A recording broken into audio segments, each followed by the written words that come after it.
श्रोताओं का स्वागत है। आज हम एक बेहद महत्वपूर्ण और कह सकते हैं जीवन को दिशा देने वाले विषय की गहराई में उतर रहे हैं। जी। हमारे पास स्वामी राम सुखदास जी महाराज के प्रवचनों और लेखों के कुछ अंश हैं और इनके आधार पर हम समझने की कोशिश करेंगे कल्याण का वास्तविक अर्थ और हाँ, उसका पहुंचने का मार्ग क्या है। जी। स्वामी राम सुखदास जी के विचार मतलब वो उन लोगों के लिए बहुत मायने रखते हैं जो जीवन के परम लक्ष्य की तलाश में हैं। उनके उपदेश बहुत सीधे हैं, सरल हैं और गहरे भी। हाँ, तो आज की हमारी चर्चा का मकसद असल में यही है कि उनके नजरिए से कल्याण क्या है और इसे पाने के शास्त्रीय और व्यावहारिक रास्ते कौन से हैं, इस पर थोड़ी रोशनी डाली जाए। बिल्कुल। तो चलिए सीधे विषय पर आते हैं। सबसे पहले ये समझना जरूरी है कि जब स्वामी जी कल्याण शब्द का प्रयोग करते हैं तो उनका मतलब क्या होता है। आमतौर पर तो लोग इसे भाई अच्छी नौकरी, पैसा, सेहत या मान सम्मान इन्हीं सब से जोड़ लेते हैं। क्या स्वामी जी भी इसी कल्याण की बात कर रहे हैं? नहीं, यहीं पर स्वामी जी बहुत साफ अंतर करते हैं। वो कहते हैं कि ये जो सांसारिक सुख सुविधाएं हैं, मान पद, ये सब तो अस्थाई हैं, आने जाने वाली चीजें हैं। हाँ, क्षणिक हैं। हाँ, इनसे थोड़ी देर का सुख मिल सकता है, पर वो स्थायी शांति नहीं। सच्चा कल्याण उनके अनुसार इन भौतिक उपलब्धियों से कहीं परे है। अच्छा। ये आत्मा की परम शांति की अवस्था है। परमात्मा के साथ अपने असली स्वरूप का अनुभव करना या कह लीजिए उनसे अभिन्न हो जाना, ये एक पूरी तरह से आध्यात्मिक लक्ष्य है। अच्छा, तो ये मतलब सांसारिक सफलता से बिल्कुल अलग है। एक आंतरिक अवस्था की बात, परम शांति और परमात्मा से जुड़ाव, ये सुनने में तो बहुत ऊंचा आदर्श लगता है। जी। तो सवाल ये उठता है कि इस अवस्था तक, इस सच्चे कल्याण तक कोई पहुंचे कैसे? स्वामी जी इसके लिए कौन से साधन बताते हैं? स्वामी जी मुख्य रूप से 3-4 बातों पर बहुत जोर देते हैं। देखिए, पहला है सत्संग, यानी सत्य का संग। सत्संग। हाँ, ये अच्छे लोगों का, महात्माओं का संग भी हो सकता है और शास्त्रों के विचारों का संग भी। दूसरा है ईश्वर की भक्ति, भगवान के प्रति एक प्रेम, एक समर्पण का भाव। भक्ति। और तीसरा, जिसे वे खास तौर पर महत्वपूर्ण मानते हैं, वो है निरंतर नाम स्मरण या नाम जप, मतलब हर समय ईश्वर के नाम को याद रखना। नाम स्मरण। हाँ, वे मानते हैं कि इन्हीं साधनों से मन धीरे धीरे शुद्ध होता है और व्यक्ति भगवत प्राप्ति की दिशा में आगे बढ़ता है। सत्संग, भक्ति, नाम स्मरण। अच्छा, क्या इन बातों का कोई आधार हमारे शास्त्रों में भी है? मतलब स्वामी जी अपने उपदेशों को शास्त्रों से जोड़ते थे? हाँ हाँ, बिल्कुल।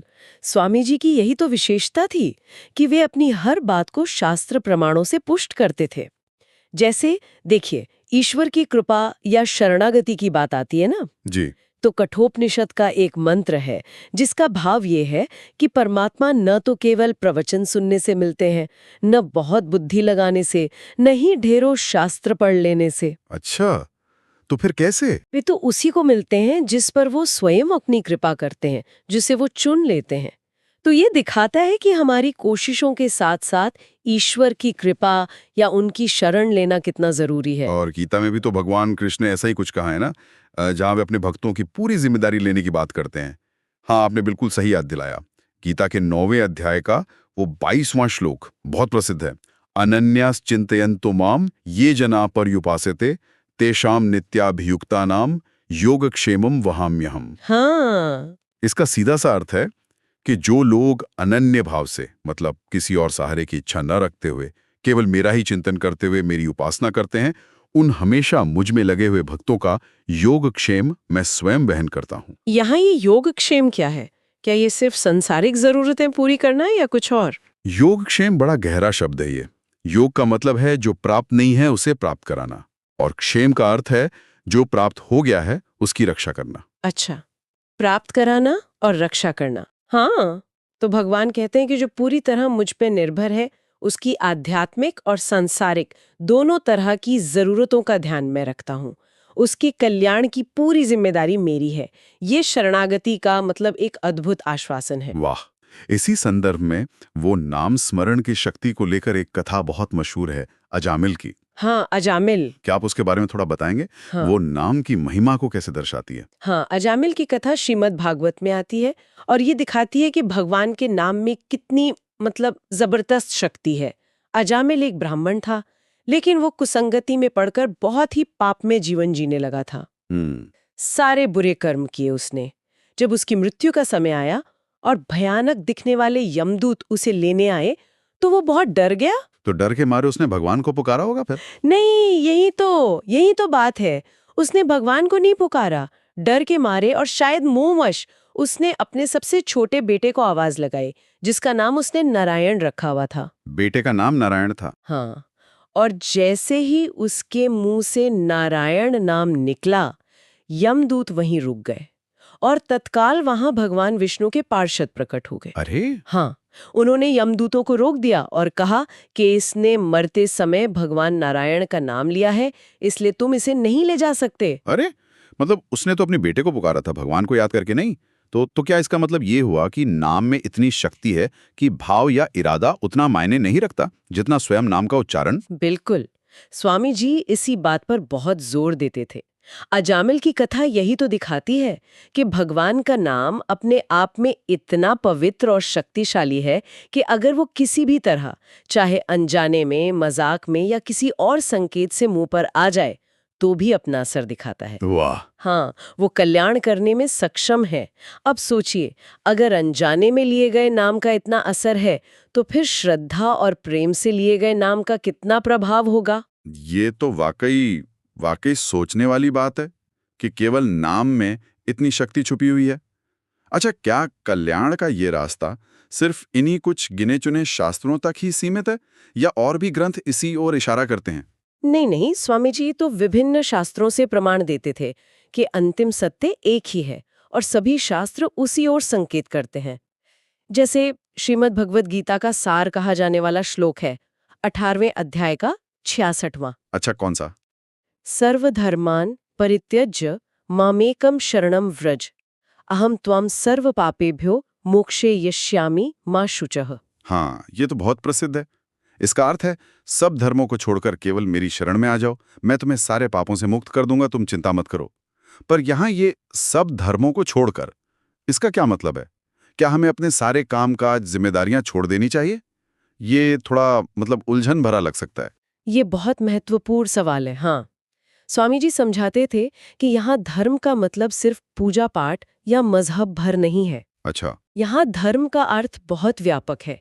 अपने कर्तव्य, अपने कर्म, कर्म फल की आसक्ति, अपने बल का अभिमान, दूसरों का सहारा, इन सब को छोड़कर, यानी मैं कर रहा हूँ इस कर्तापन के भाव को छोड़कर और कर्म के फल की इच्छा को छोड़कर केवल भगवान को ही अपना एकमात्र आश्रय, अपना सब कुछ मान लेना। ये बाहरी क्रियाओं को छोड़ने की बात उतनी नहीं है जितनी ये आंतरिक आश्रय और अभिमान को छोड़ने की बात है। अच्छा, तो ये एक आंतरिक समर्पण की अवस्था है, कर्तापन और फल की इच्छा का त्याग करके पूरी तरह भगवान पर निर्भर हो जाना। इसे ही शरणागति कहते हैं। हाँ, बिल्कुल, यही शरणागति का असली भाव है।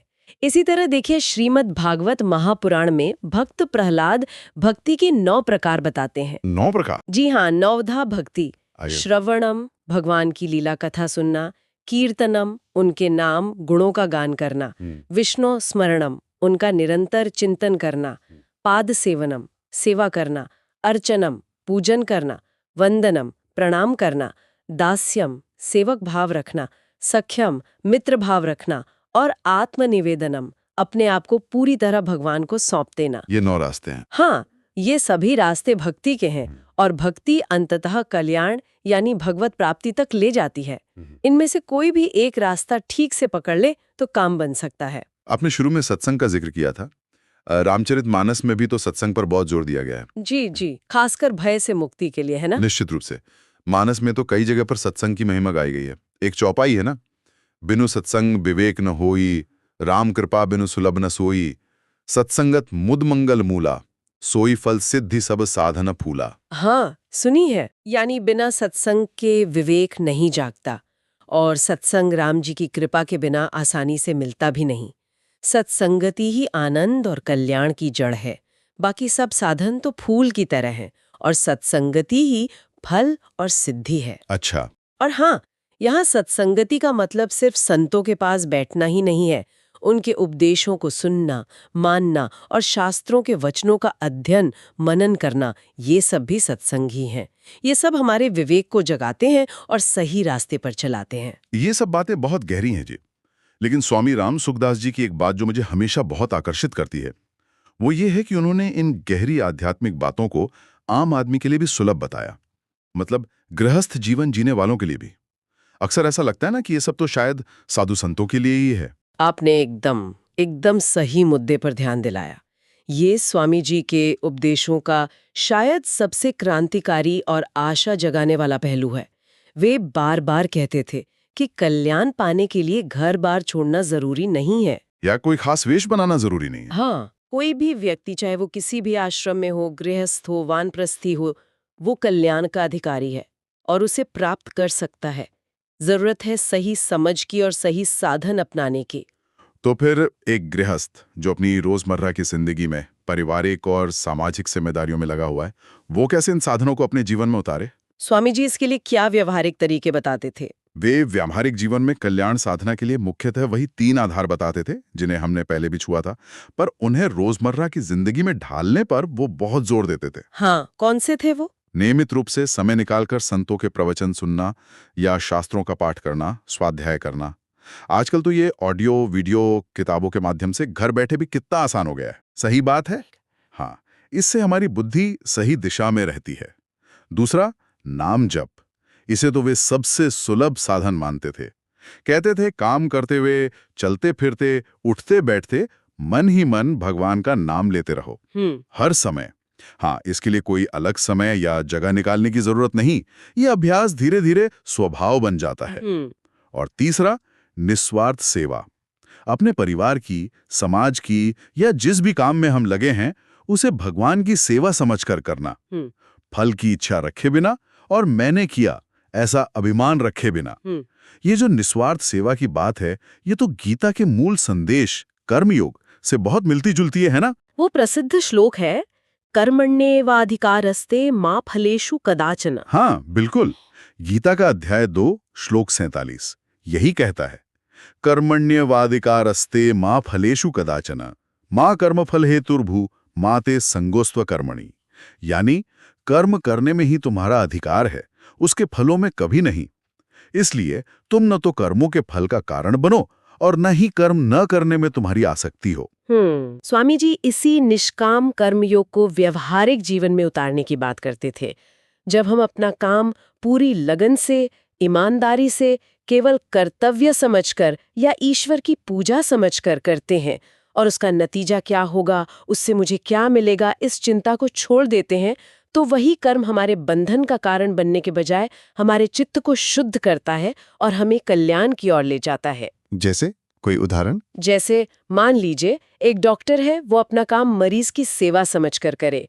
एक शिक्षक पढ़ाना अपनी जिम्मेदारी समझकर करे। एक व्यापारी ईमानदारी से अपना व्यवसाय करे। ये सब निष्काम कर्म बन सकते हैं अगर कर्तापन का भाव और फल की इच्छा न हो। अच्छा, क्या इसका कोई पौराणिक उदाहरण भी है जो दिखाता हो कि बाहरी परिस्थितियां चाहे कितनी भी मुश्किल हों, लेकिन आंतरिक निष्ठा और भक्ति से कल्याण संभव है? हाँ, बिल्कुल। इसका सबसे शक्तिशाली उदाहरण भक्त प्रहलाद का है। प्रहलाद, हाँ। वे असुरों के राजा हिरण्यकशिपु के पुत्र थे और हिरण्यकशिपु भगवान विष्णु का घोर शत्रु था। वो चाहता था कि सब उसी की पूजा करें। उसने अपने बेटे प्रहलाद को विष्णु भक्ति छोड़ने के लिए क्या कुछ नहीं किया। हाँ, बहुत कष्ट दिए। बहुत। उसे डराया, धमकाया, पहाड़ से फेंकवाया, आग में जलाने की कोशिश की, हाथियों से कुचलवाया, मतलब हर तरह का कष्ट दिया। लेकिन प्रहलाद पर कोई असर नहीं हुआ? बिल्कुल नहीं। प्रहलाद हर विपत्ति में शांत रहे और भगवान विष्णु का स्मरण करते रहे। उनकी निष्ठा अटूट थी और अंत में क्या हुआ? भगवान ने स्वयं निसिंह अवतार लेकर हिरण्यकशिपु का वध किया और प्रहलाद की रक्षा की। हाँ। तो इससे बड़ा सबक क्या हो सकता है कि कल्याण या भगवत कृपा बाहरी अनुकूलता पर निर्भर नहीं करती। वो निर्भर करती है हमारी आंतरिक श्रद्धा पर, हमारी निष्ठा पर और भगवान पर हमारे अटूट विश्वास पर। प्रहलाद ने असुर कुल में जन्म लेकर पिता के घोर विरोध के बावजूद केवल अपनी भक्ति और शरणागति के बल पर परम कल्याण प्राप्त किया। तो अगर हम स्वामी राम सुखदास जी के पूरे मार्गदर्शन का एक निचोड़ निकालना चाहें तो उनका सबसे केंद्रीय, सबसे सारभूत संदेश क्या होगा? वे किस एक बात पर सबसे ज्यादा बल देते थे, खासकर आज के समय के लिए? उनका केंद्रीय और सार संदेश बहुत ही स्पष्ट और सीधा है। सच्चा कल्याण, विशेषकर इस कलयुग में, मुख्य रूप से भगवान के नाम जप और उनकी शरणागति में ही निहित है। नाम जप और शरणागति। जी, वे बार बार शास्त्रों का प्रमाण देकर कहते थे कि सतयुग में जो फल ध्यान से मिलता था, त्रेता में यज्ञ से, द्वापर में पूजा अर्चना से, वही फल कलयुग में केवल भगवान के नाम का कीर्तन करने से, नाम जपने से सहज ही मिल जाता है। हाँ, वो एक बहुत प्रसिद्ध श्लोक है जिसे वे अक्सर दोहराते थे ना। जी हाँ। बृहनारदीय पुराण का वो प्रसिद्ध वचन। जी हाँ। बृहनारदीय पुराण का वो प्रसिद्ध वचन। हाँ। हरेर नाम हरेर नामैव केवलम। जी हाँ। कलौ नास्त्येव गतिरन्यथा। हाँ। यानी कलयुग में हरि का नाम, केवल हरि का नाम ही एकमात्र उपाय है। इसके सिवा और कोई रास्ता या गति नहीं है। नहीं है, नहीं है, नहीं है। 3 बार नास्त्येव, नहीं ही है। ऐसा कहकर मानो गारंटी दी जा रही है। ये तो बहुत ही जोरदार कथन है। बिल्कुल। स्वामी जी का यही दृढ़ विश्वास और संदेश था कि कलयुग के जीवों के लिए, जिनके पास शायद लंबे लंबे अनुष्ठान, कठिन तपस्या या गहरे ध्यान के लिए ना तो समय है, न वैसी शारीरिक मानसिक क्षमता। हाँ, आज के समय में तो मुश्किल है। हाँ, उनके लिए भगवान का नाम लेना ही सबसे सरल, सबसे सुलभ, सबसे सुरक्षित और सबसे अचूक साधन है कल्याण प्राप्ति का। इसमें कोई विधि विधान की जटिलता नहीं, कोई बाहरी आडंबर की जरूरत नहीं, बस श्रद्धा से, विश्वास से नाम लेते रहना है। तो आज की इस गहन चर्चा से हमने स्वामी रामसुखदास जी के कल्याण मार्गदर्शन के कुछ मुख्य सूत्रों को समझने की कोशिश की। हमने जाना कि कल्याण का असली मतलब दुनियावी कामयाबी नहीं, बल्कि आत्मा का परमात्मा से मिलना, परम शांति पाना है। जी। और इस मंजिल तक पहुंचने के रास्ते भी समझे। ईश्वर की अनन्य शरणागति, जैसा गीता कहती है, सत्संग का सहारा लेना, संतों का भी और शास्त्रों का भी, निष्काम भाव से सेवा और कर्म करना, मतलब फल और कर्तापन की आसक्ति छोड़कर, और इन सबसे ऊपर खासकर आज के युग के लिए लगातार भगवान के नाम का जप या स्मरण करते रहना। और सबसे अहम बात ये कि ये रास्ते केवल कुछ चुने हुए लोगों के लिए नहीं हैं। नहीं, बिल्कुल नहीं। ये हर इंसान के लिए, हर गृहस्थ के लिए खुले हैं। स्वामी जी का संदेश बहुत साफ है और कलयुग के लिए नाम जप को वे सबसे आसान और असरदार रास्ता बताते हैं। ये बात सुनने में जितनी सरल लगती है, उतनी ही गहरी भी है। हाँ, और यहीं पर शायद एक उच्चारणीय बिंदु हमारे सामने आता है। आज की हमारी जिंदगी देखिए कितनी भागदौड़ वाली है, कितनी तनाव भरी, कितनी जटिल है।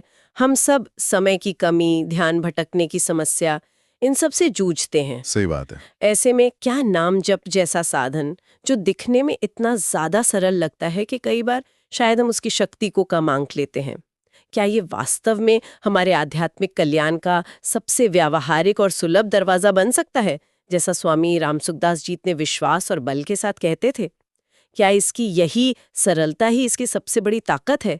क्या ये वाकई इतना शक्तिशाली है कि बाकी जटिल साधनाओं का फल भी इसी से मिल सकता है? इस पर शांत मन से विचार किया जा सकता है।